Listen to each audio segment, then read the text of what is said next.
Today we're going to do an unboxing and review of a new truck.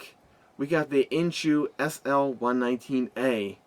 I got this truck because my youngest daughter, who's not into crawlers, wanted a small truck she could play with.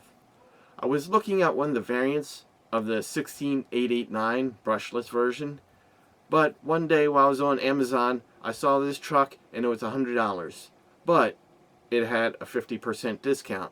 So for $50, well, let's see if this is any good. Okay, we have the box art for those who are interested, and on this side we have the model number, some basic warnings. We got information about different parts of the vehicle. We have some specifications here, and another picture of the truck. Let's pull this out, and we have a manual. We'll take a look at that in a moment. And take these out. And the truck itself is right here. Here's a better view of the lines of the body. It does have a Ford-inspired look to it.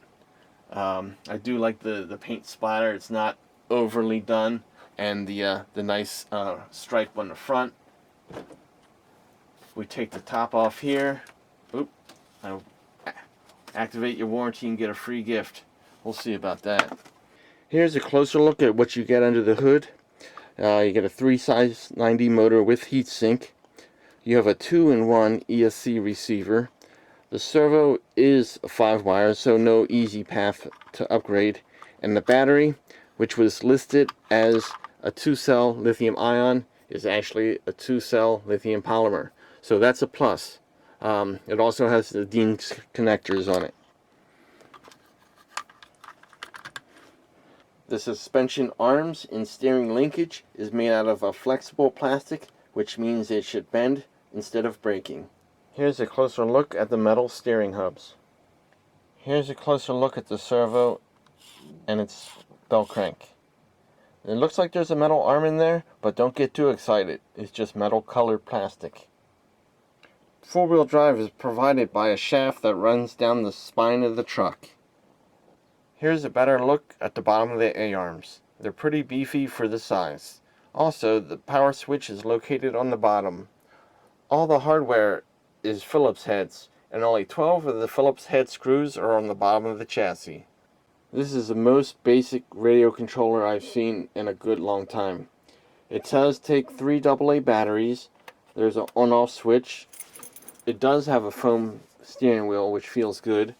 Steering trim and status indicator lights. It is more of a child size controller, which is good because that's the intended purpose. Last but not least, we have our USB to balance port charger. It's about as basic as you can get for a cheap truck. They did give us some extra universals and outdrive cups. These aren't as thick as the ones that are on the truck, so we'll see how that goes. We have a box wrench, some body clips, which is always useful, and a Phillips head screwdriver for all the Phillips head screws on the truck. And of course our manual, which is a multi-model manual. It has models that are with a similar chassis that are on the truck. It does have exploded views of the truck in case you need parts. I did try Googling some of the parts that I thought I would need, such as the front arms or the rear arms and a bumper. There's a lot of this stuff listed under WL Toys if you need any parts. So let's go out and see if this truck is any good. This is a surprise for the girls, and they don't even know it yet.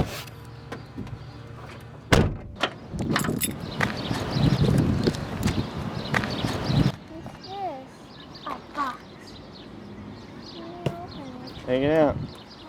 What's this?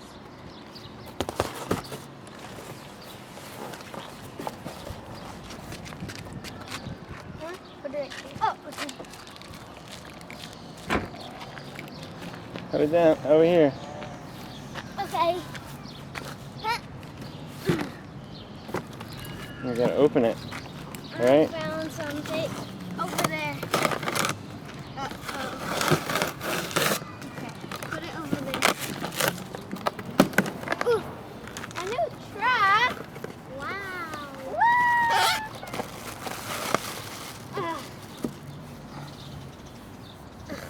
Came another food.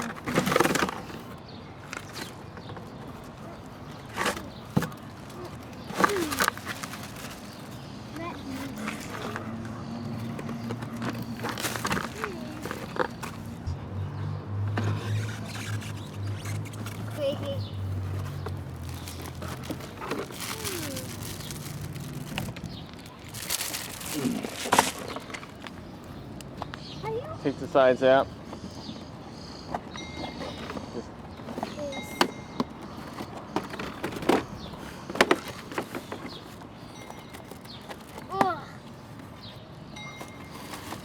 There. Yeah, look, it's tiny. Take it out the package. Just gonna adjust the trim now. Make sure it drives straight.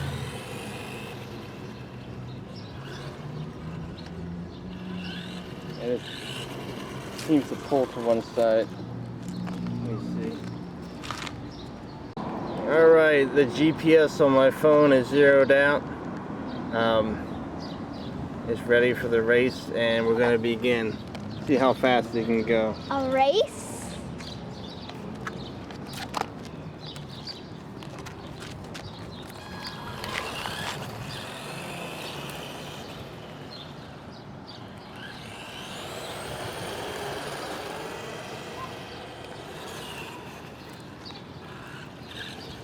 It still needs to be trimmed up a bit, but let's see, come around back.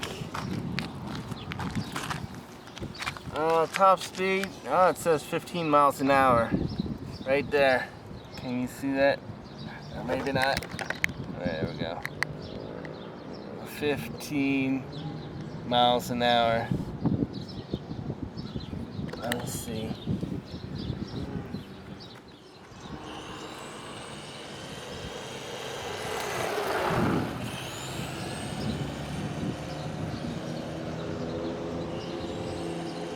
Let's see what it says now.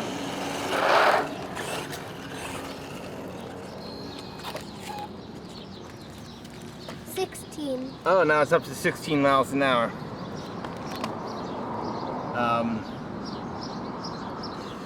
It should be a little bit faster without the phone on it.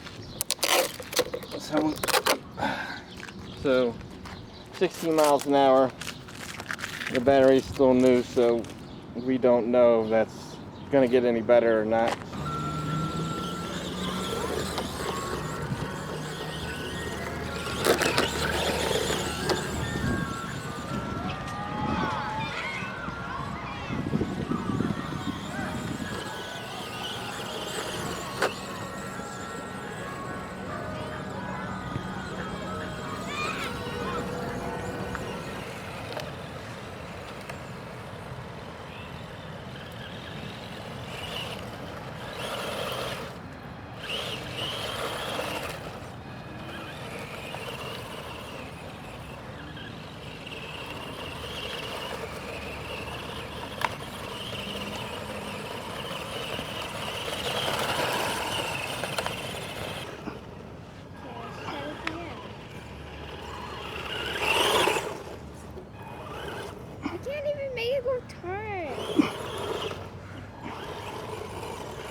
We're back from our run, number 2, and here's our pack.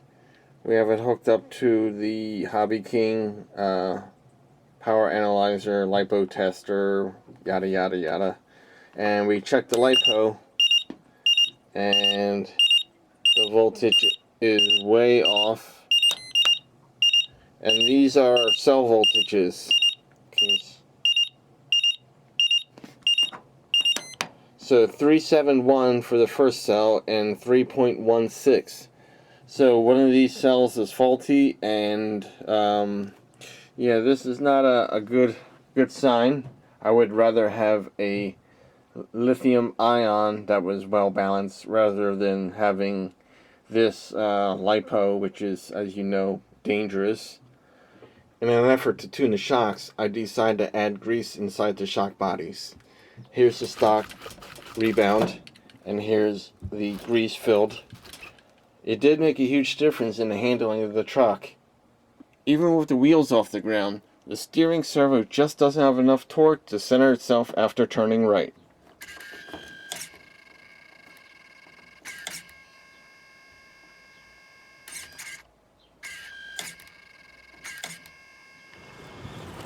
Let's wrap up.